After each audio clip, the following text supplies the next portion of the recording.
Christopher Media. Let's make some noise. Welcome to the Projection Booth. I'm your host, Mike White. Back with me again is Mr. Chris Dashew. I'm here and I'm ready to talk some Czech New Wave films. Czechtember 2018 continues with a look at Antonin Moskalyk's Dita Saxova. Released in 1968, the film was adapted by Arnost Lustig and based on his novel. Reports vary, but Jan Nemec might have had a little bit of a hand in the script, or he might have dropped out before writing a word of the original draft, which was turned in way back in 1963. The film is the story of our titular Dita Saxova, a survivor of Nazi death camps who carries with her survivor's guilt. She moves from one relationship to another without seeming to have a care in the world, though this ultimately doesn't seem to be the case. So we're going to be talking about all aspects of the film, so spoilers ahoy, no duh. Chris, I'm very curious, what did you think of Dita Saxova? So, first thing I want to mention, Mike, this is the first time I have been on the projection booth where it's just you and I. So, it's only taken a couple years, but we're here. We've arrived. I don't trust myself when I'm alone with you, Chris. I don't trust myself with loving you, so that either. What did I think of Dita Saxova? So, earlier this year, you programmed a month for us over at the podcast that I do for Japanese New Wave films. And those films reminded me a lot of this. And I'm assuming you feel the same way. But this film, I'm going to be honest. It's very hard to watch. The version that I watched, the same version that you watched, it's not exactly the best quality. I don't know if that's the best quality that's out there. The quality of the film and the quality of the version that I'm watching notwithstanding, it's a very, not depressing, but it's a very dour film. The themes of the film are really heavy. They might not seem like it, but once you kind of get into the meat of the film, about what feels to be about half an hour in, the film really starts to wear on you. And the Dita Saxova character is kind of a cipher because, like you mentioned in the intro, she doesn't seem to care, but then by the end of the film, it's like, oh, that's not the case. And it's a rough watch. It's a good movie. It's just a really rough film to watch. I am curious, Mike, what did you think? Well, I feel kind of bad because most of the time when I'm talking about Czech New Wave, I tend to focus more on either the comic or the comically subversive versions of those films. So last year we talked about an Aldrich Lipsky film, and he is pretty much straight out comedy, but there's a lot of subversive elements to his stuff. Even The Cremator is a dark comedy.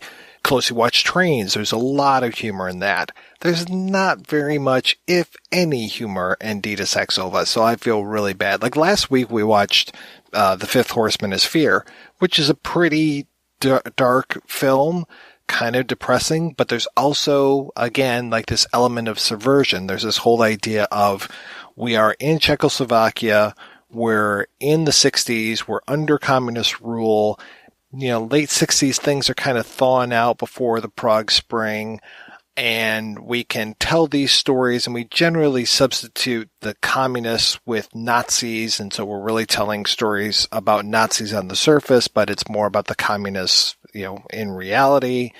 This film is very much just about, I'm sure there's more to it than just about Nazis and stuff, and then there's nary a Nazi to be seen. This is almost all the effects of what happens to these survivors. This is a story of these girls who have survived the Holocaust and that they are not necessarily quite right. And to your point, Dita Saxova is very much a cipher, and she's so gorgeous that it kind of puts you off, and she has all these men falling all over her, but she doesn't really know what she wants, or we can't really tell exactly what she wants. There's just the whole movie, I'm sitting there trying to figure out, who is this person? Why should I care about this person? What does she want? What's going on in her head? And she'll give us some glimpses sometimes, and we even get flashbacks to her as a little girl before this horrific event occurred, but we never get that horrific event, which I think is smart, but at the same time makes for kind of a challenging film.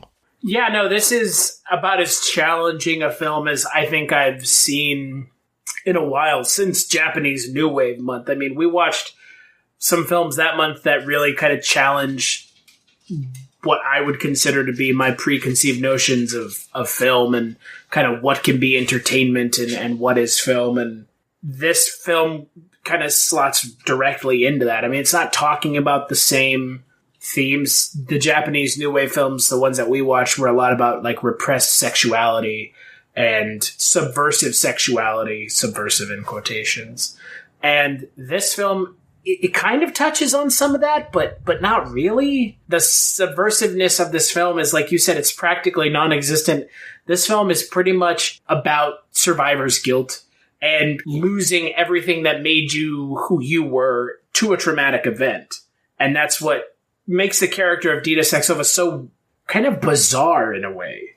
She's all there, but she's really not.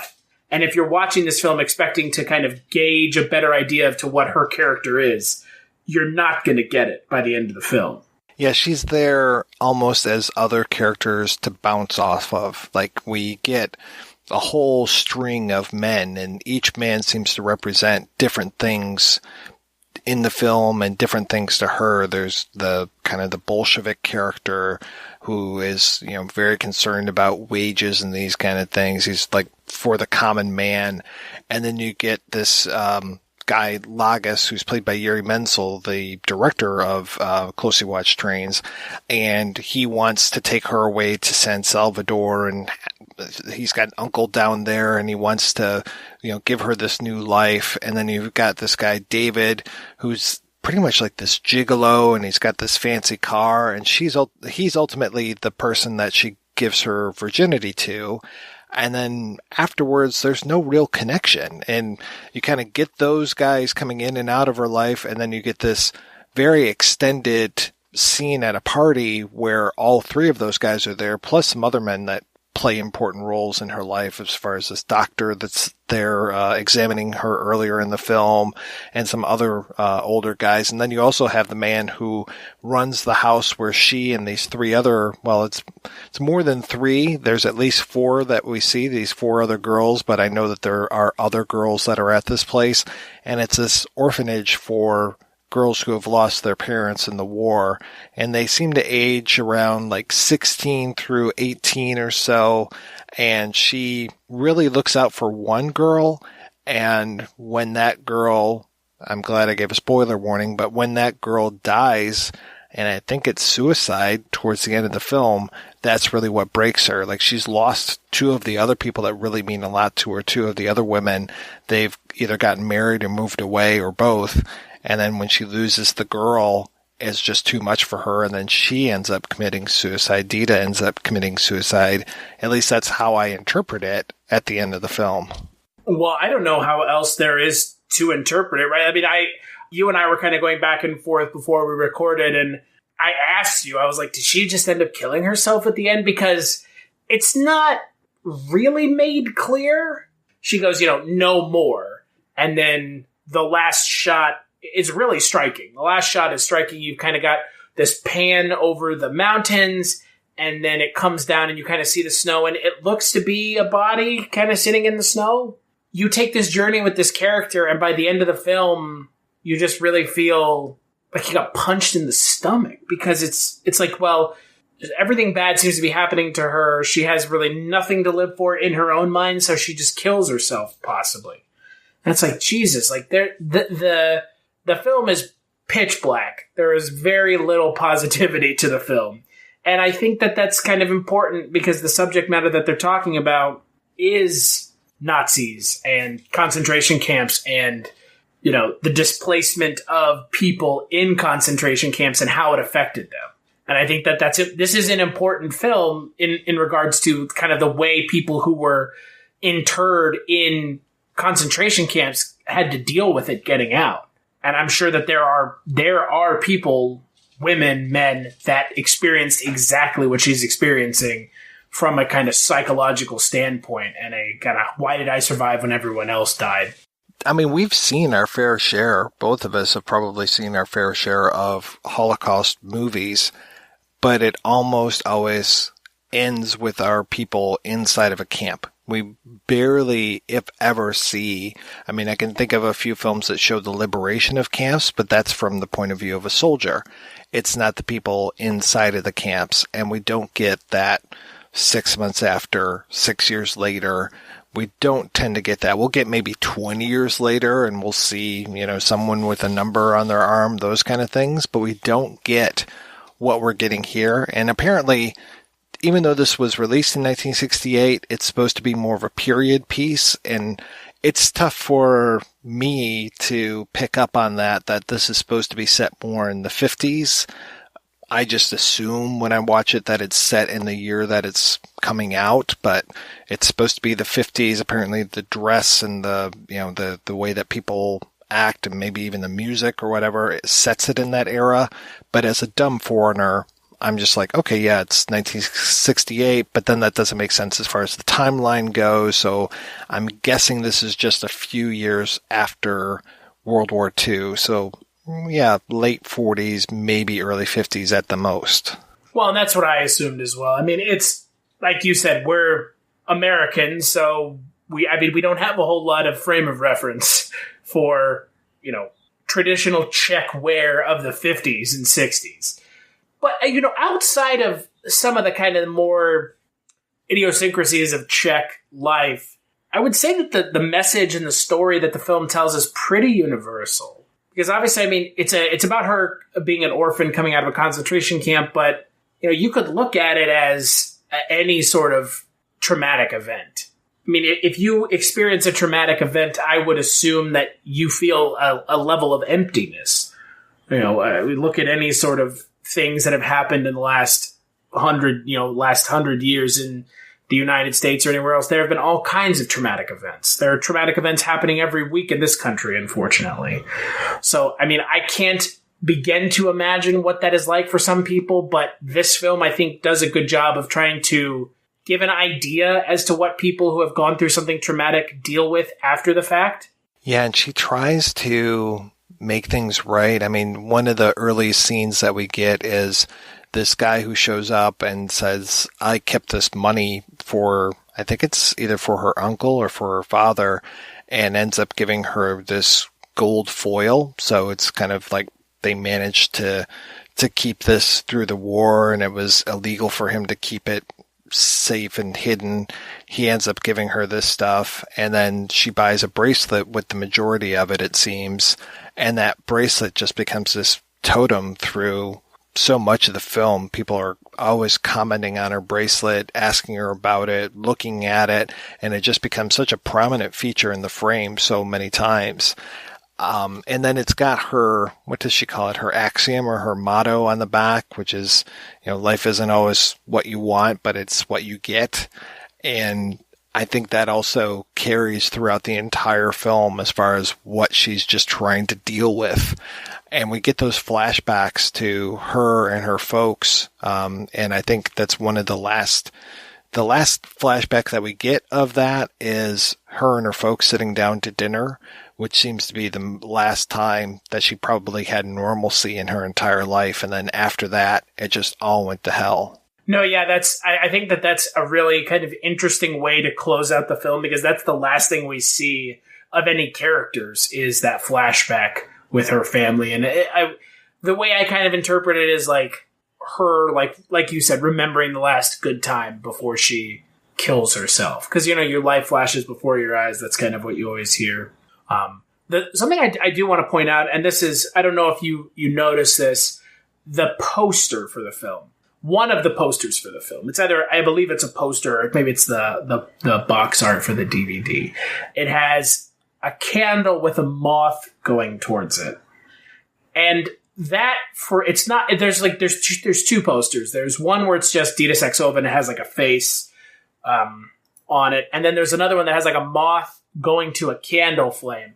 And I found that a little interesting as well, because she seems to be putting herself in the film in a lot of these situations that are a little incendiary and can burn her, if she is the moth to the flame. Because, she has these three men, two of them end up fighting with each other in a bar, and then she goes out with another character who thinks that she's just like a whore, and it's like an older man who's just trying to have sex with her in one of the more uncomfortable scenes in the film. And she's like constantly drawn to these situations that are not the kind of situation someone like this should be putting themselves in, yet she continues to do it over and over again. Looking at the poster, reading probably way too much into it, it's interesting because that's kind of, again, one of the themes of the film is she's being very self-destructive on top of everything else. The end of this film is fascinating to me. You talked about, the memory, you talked about her saying no more. And there's a great part of this where I'm guessing that it's her birthday because she goes over to this clock and is looking at this clock, and then she goes over to a candle to bring back the candle that you were just talking about, looking at this candle like time is wicking away for her, and she just says, I'm 19. And then there's nothing, like no dialogue for the longest time until she says no more and then goes out and kills herself. Around that time, she's kind of flirting, or there's almost a liaison with this guy, and it's like a big white rug. And it's interesting because that really recalls the snow that we'll get just in a few scenes later when we have her dead in the snow. So there's a lot of stuff happening in this. I'm just not sure if it's 100% successful the way that they bring it together.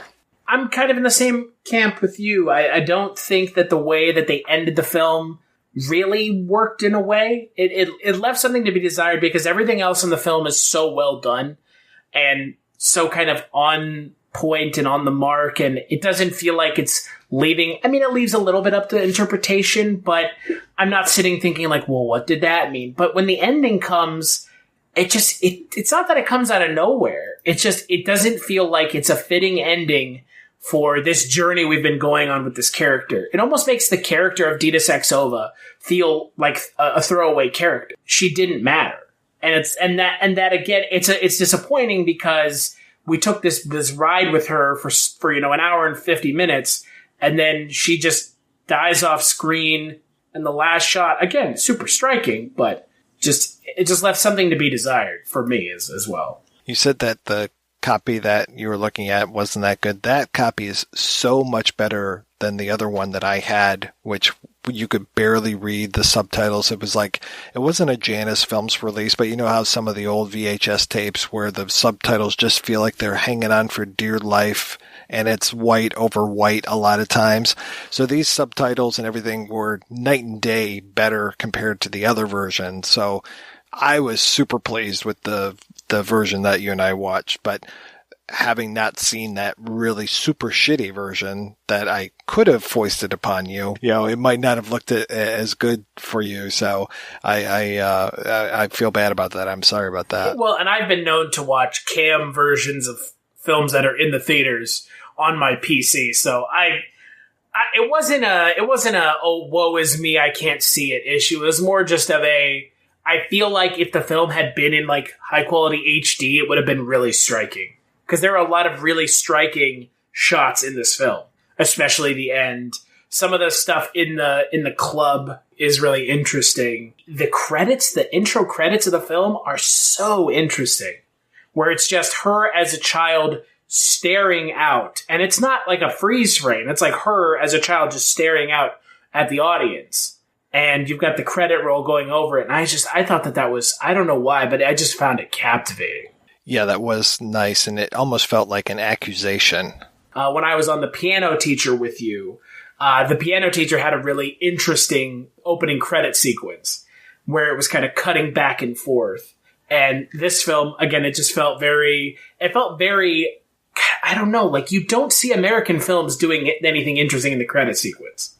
And again, not a condemnation of American cinema because, I mean, American cinema is fantastic. There's a lot of really interesting stuff being done, but a lot of foreign films really kind of shirk conventions when it comes to opening credit sequences. And I just find that so interesting that it seems to be something that a lot of foreign filmmakers really kind of focus on and make sure that they're doing something interesting throughout the film, even with something as kind of banal as the opening credit sequence.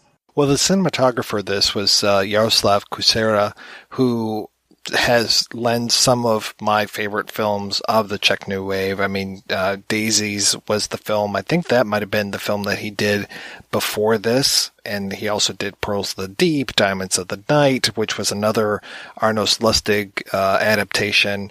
He worked a lot with Chytilova with both Daisies and then also Fruit of Paradise. And then he also worked with one of my favorite directors, which was Ulrich Lipski, and he went on to shoot Joaquin Put in the Machine and The Straw Hat and just a ton of stuff.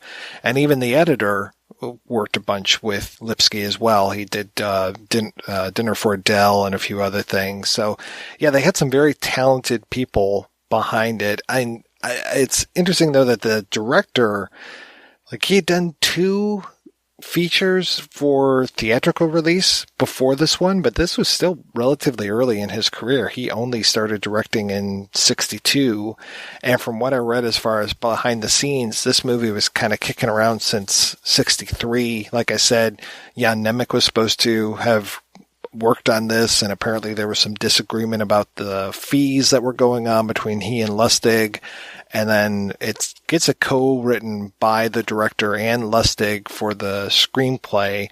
So I'm curious how that happened. Then even the making of article that I read on 25 FPS, they didn't even mention Yuri Menzel as being in the movie. And they talked about all the casting difficulties. And I was like, why aren't you even mentioning him? Because Menzel, not only was he a fantastic director, but he was a great actor as well. So him as... what was his name again? He wasn't David. He was the... Laugus. Herbert Laugus. Yeah. So him as Laugus, he was great. He was such a great sad sack and just like, oh, come with me. My uncle's got this place. It'll be great. Yeah, he's definitely the demure male of the film. More so than David, who's kind of this, big dick swinging, fancy car driving, fighting for Dita Saxova's heart in the bar. And it's interesting that she's really attracted to kind of a wide kind of swath of characters in this film. And again, I think it just goes back to kind of the self-destructive nature of the character, where she just can't seem to figure out how to put herself on a path that makes sense. Yeah, I read some of Lustig's book, but I was not able to get through it all. It's very easy to read. The translation that I read was super easy to read. Though it was interesting, they said that he wrote the book and it came out, and then he went back and added a bunch more afterwards. So the version that I have is like 370 pages. So I'm curious what the earlier version of that would have been, and if that would have moved a little quicker, because I'm like quite a few chapters in and really not too much has happened. It's pretty much just setting up stuff, and so much of it is from the point of view of the guy who runs the orphanage, and him, he is very much like you and me, saying like he doesn't understand Dita Saxova. She seems to be so many different things to so many different people, and he really can't get a bead on her. But at the same time, he understands that she and all the rest of these girls have gone through so much trauma, things that he could never even imagine, that he cuts them a ton of slack. Well, and that's the thing about this film and this character that should be praised a lot is Kristina Mikolajewska's performance is so... God, it's you don't see performances like this very often, where someone really embodies the character and fully understands what the director and the screenwriters are going for. Because she really could have overdone it and really kind of played it a little, because it could have been more ingenue, and that's what I was expecting when I read the synopsis for the film, but it's not that at all. She seems to put up a front of being in control. Obviously, she's really not, but she puts up the front that she's in control of herself and her surroundings as everything kind of spirals out of control. Mila Zuzka does such a great job of really honing in on the character and the character's motivation or seemingly lack of motivation.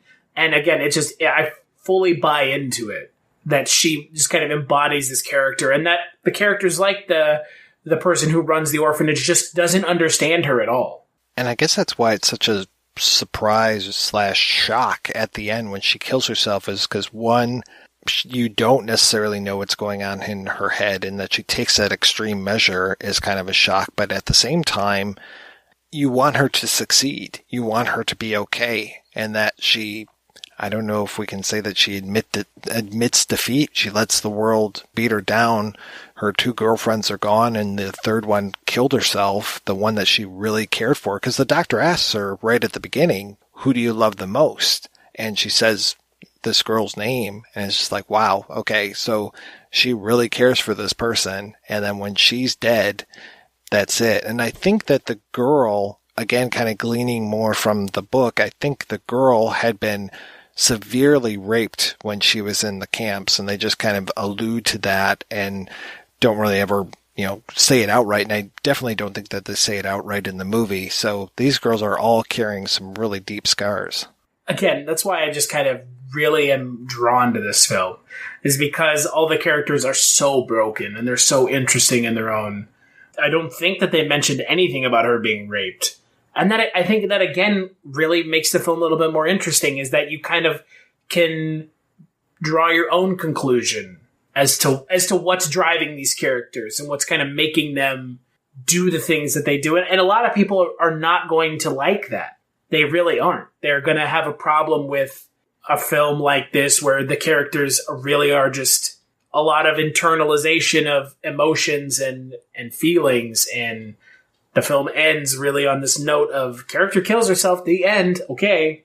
And that, I think a lot of people have a problem with that. I personally enjoyed it because, again, this is very much a character piece. It's very character driven. It's a great film for watching someone put on a performance that it's so nuanced in a way that I mean, again, maybe I'm just overselling this film, but I really like the main actress, Mikola Juska's performance, and I think it's really well done.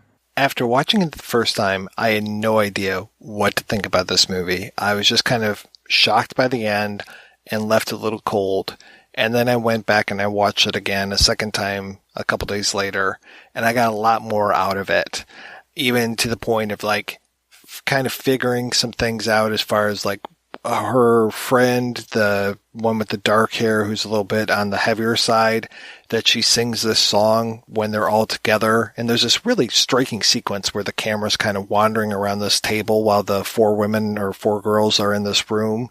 Really nice camera work going on in there. And the one girl sings this song, and that's the same song that they basically play her out with when she's getting on the train and she leaves, is that song comes up. And I want to say that there's a band playing it.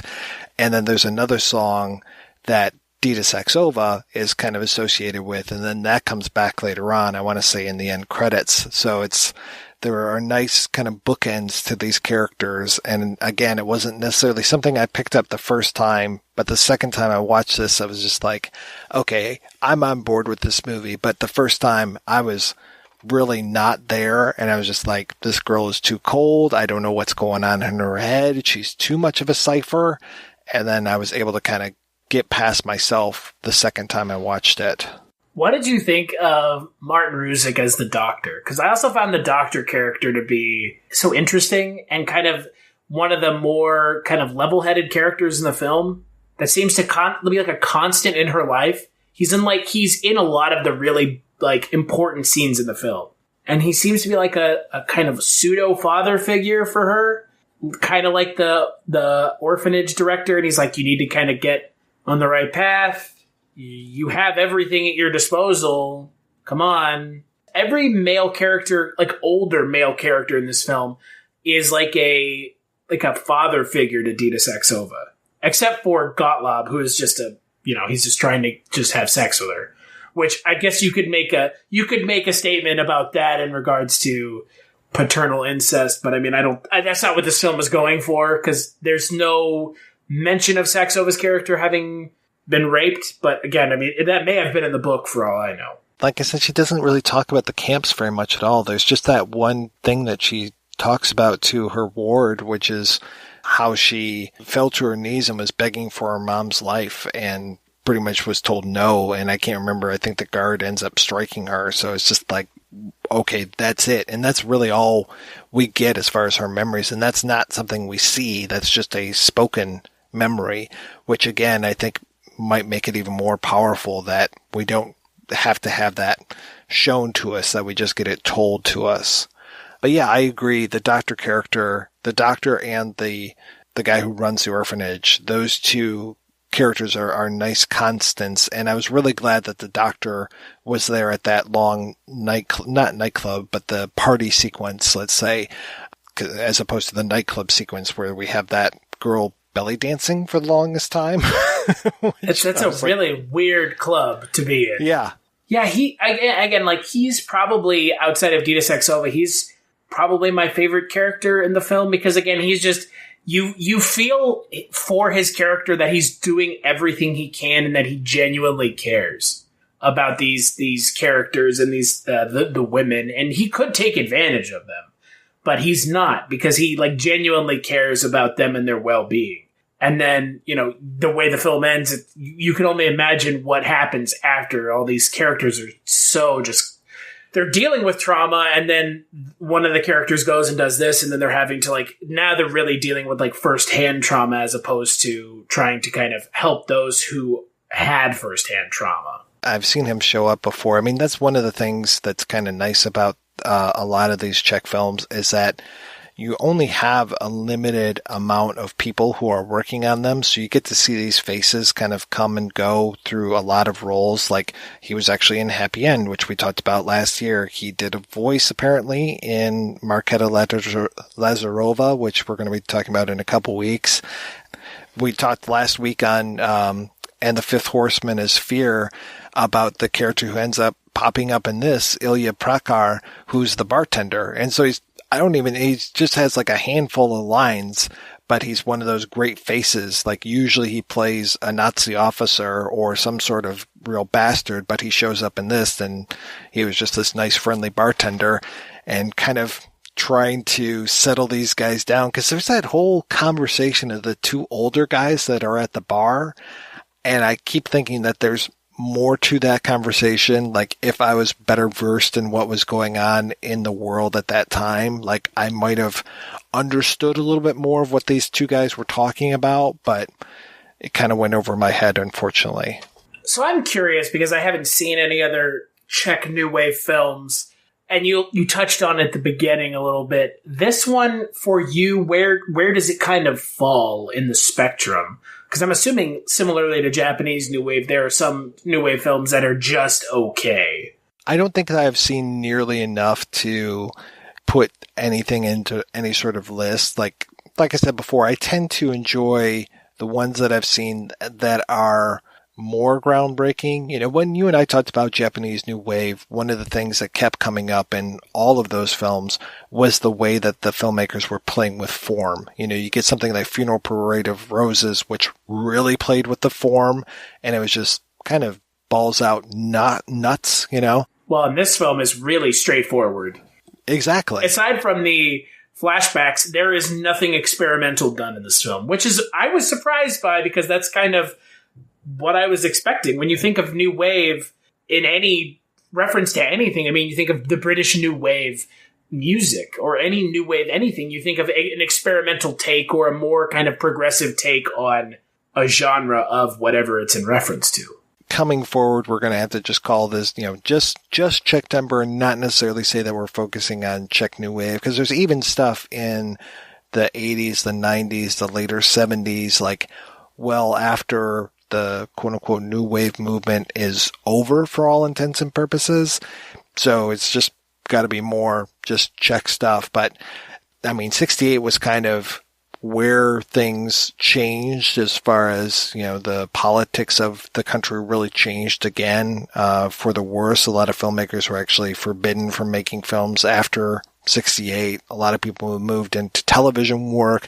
Some people emigrated.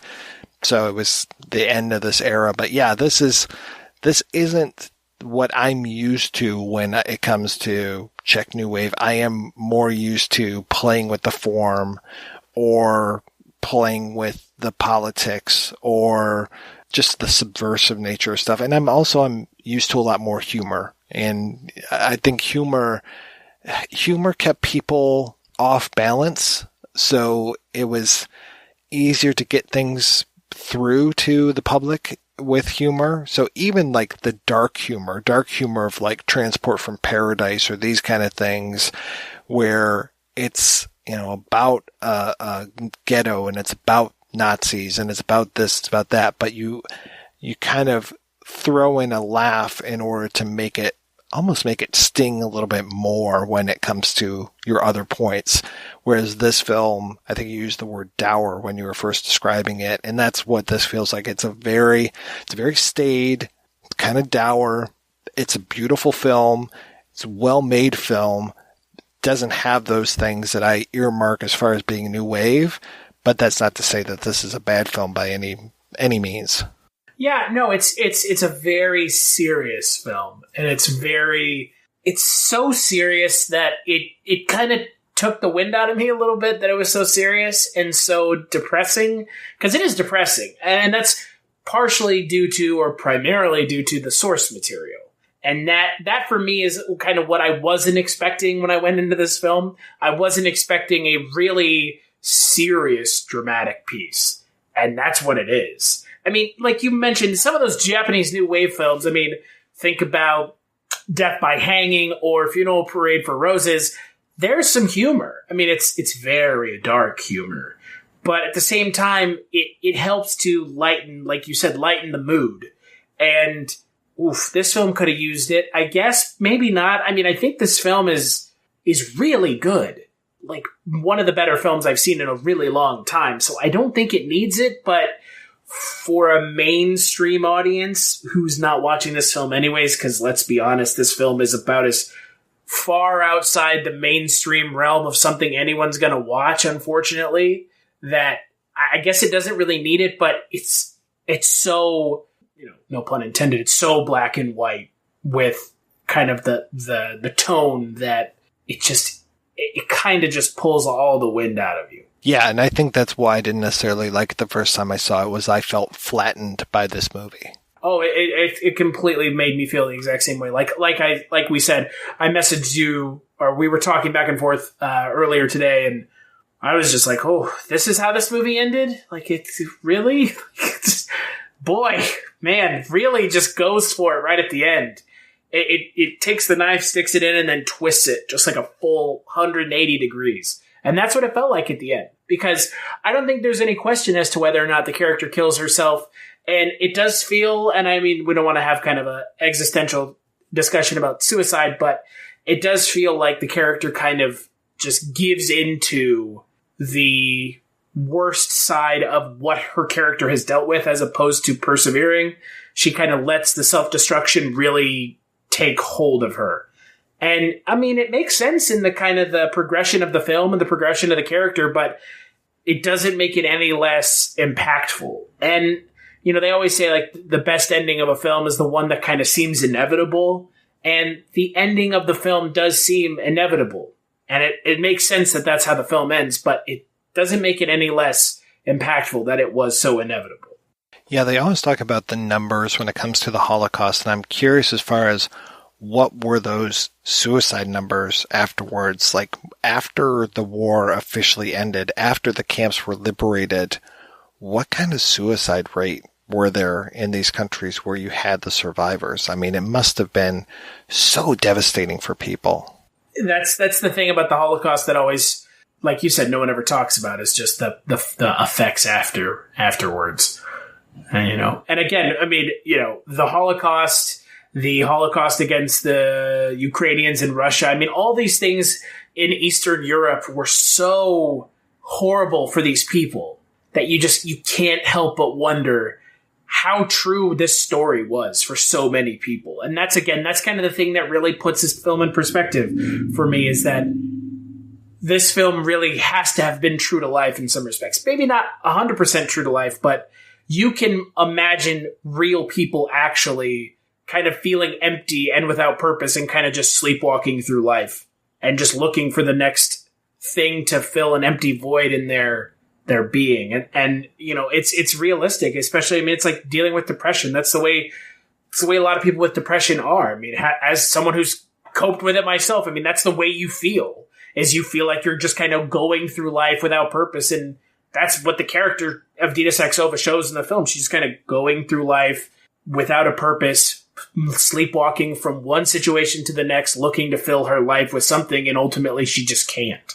Yeah, the doctor says something to her when he's examining her. He's saying, have you heard about the girl who waited so long for the international train that she missed the local express? And it's just I don't think that Dita is waiting for either train. I think she's just waiting in general, just standing at the station, not necessarily knowing where she's going to go, what she's going to do. And she kind of tries out these different relationships with these different men, almost like maybe it'll be this, maybe it'll be that, and hangs around. She's almost like a supporting player in her own life story.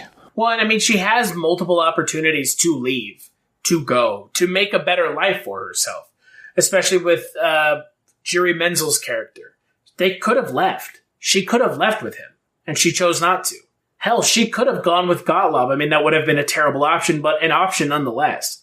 She takes none of the options. And it's so heartbreaking in the end that her character ends up just kind of giving into the crushing and crippling kind of survivor's guilt and depression that she feels on a daily basis. We're going to take a break and play a few words from our sponsors. In 1985, a curious phenomenon occurred. The Twilight Zone returned to television, featuring all new tales of mystery and imagination from the minds of Ray Bradbury, Harlan Ellison, George R.R. Martin, and Stephen King. Dreams for Sale, the Twilight Zone 85 podcast, looks back at that land of shadow and substance and re-examines the groundbreaking successor to Rod Serling's legacy. Featuring new interviews with the show's creators and cast, Dreams for Sale can be found on iTunes and at twilightzone85.com. Dreams for Sale. We'll be waiting for you in the Twilight Zone. I'm Dave Hunt, and I'm one of the co-hosts for Super True Stories, a podcast where two guys suffer through and report back on some of the worst documentaries you can stream for free. And I'm Axel Cohagen, the other co-host. Film is a beautiful lie that teaches us about who we are on the inside. Dave and I look at the documentaries that are the ugliest of truths, teaching you about mixed martial arts and fishing, poorly faked ghost stories, and everything you wanted to know about core production values and stock footage. Check us out on iTunes, Google Play, or at supertruestories.com. They're a movie podcasts where very serious people talk about very serious things, analyzing them like true professional critics in a very serious way. There are also podcasts where drunk or high young'uns talk excitedly over each other about the latest pop culture stuff, dropping references and opinions like they were drugged up skunks. But what if you want both? What about if you want a movie review podcast and website that has a sense of humor, mad songs, and weird guests, but also reviews movies with a passion and reference not seen since Mrs. Penelope Thigh public access movie Rama show just out of Duluth in 1987? Well, now you can. At no extra cost and with no unnecessary bowel misplacement, it's the After Movie Diner podcast. Available on Blog Talk Radio, iTunes, Stitcher, and AfterMovieDiner.com. As sponsored by Titty Headlines, Movie Sanctuary, and Facial Massage Place, take exit 37 off I-98 and ask for Terrence. I'm Chris Cooling from Forgotten TV, and you're listening to The Projection Booth, the ultimate movie podcast. You like classic movies? How about classic TV? Over at Forgotten TV, I've covered everything from obscure Saturday morning TV to short-lived shows like Otherworld, The Phoenix, The Highwayman, and Cliffhangers. You can find the show over at Forgotten.tv or at all the usual podcast places. I hope you'll join me soon at Forgotten TV. Welcome back to the show. That about wraps it up for Dita Saxova. Next week we'll return with a discussion of Marketa Lazarova. Boy, these names, man, they're going to get me this month. Until then, I want to thank this week's co-host, Chris Stashew. Chris, what is the latest with you, sir? Not a whole lot. We're in the middle of Samurai September over at the Culture Cast. If you are interested in listening to me and possibly you and some other folks talking about samurai films, and no, we're not talking Yojimbo and Seven Samurai. We're talking a little bit more off the beaten path samurai films. You can check that out over at culturecast.com. And I also want to mention, Mike, you mentioned that these names are really hard. Don't do Polish New Wave films if that's a thing, because I think you'd have an even harder time in pronouncing the names. I actually grew up with a bunch of Polish people around here in Detroit, so I don't know if that would be easier or tougher, but yeah, I kind of don't want to try. Lots of vowels. Lots of vowels. Thrown together willy-nilly for us Westerners. Well, my brother-in-law, his last name is Shinauskas, and the first time I ever met him, I was like, oh, is that Shinoukis? And he's like, oh, yeah. I was like, oh, yeah, you just spell it the exact way that it sounds. Wow, you got it right in the first try. And I think, Chris, right around this time in September, we're going to be dropping the first episode of our new venture. You and I, along with a good buddy of mine, Mike Wallace, not 60 Minutes Mike Wallace, regardless of what you, Mr. White, think, are talking Twilight Zone 1985 once a month. And if you want to check that podcast out, head on over to twilightzone85.com. Our first episode is a doozy. Some really good performances, and Bruce Willis in a dramatic role, with hair nonetheless. Is it all his hair, do you think? I think so. I don't think he's wearing a wig. So yeah, definitely check that out. And as always, check out our other podcast that Chris and I do once a month, which is the Kolchak Tapes, which you can get at kolchaktapes.com. Thank you again, Chris, for coming on the show. Thanks, everybody, for listening. Please head on over to the website projection-booth.com. You can find out more about today's episode. You'll also find links over to iTunes, where you can rate and review the show, and to Patreon, where you can make a donation to the show. Donors get early access to every episode as long as I'm not running late. Every donation and every rating we get helps the Projection Booth take over the world.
If you enjoy this show and want more people to know about it, head on over to iTunes, leave a comment, and rate it 5 stars. Make sure you like and share us on Facebook, and don't forget to follow us on Twitter. Just search for Christopher Media. Thank you in advance for supporting Christopher Media by clicking on the PayPal button and by clicking through to all the sponsors who support ChristopherMedia.net. Most importantly, we would like to take the time to extend an extra special thanks to you. Christopher Media could not exist without your support. Thank you for visiting ChristopherMedia.net, and thank you for listening. Christopher Media, let's make some noise.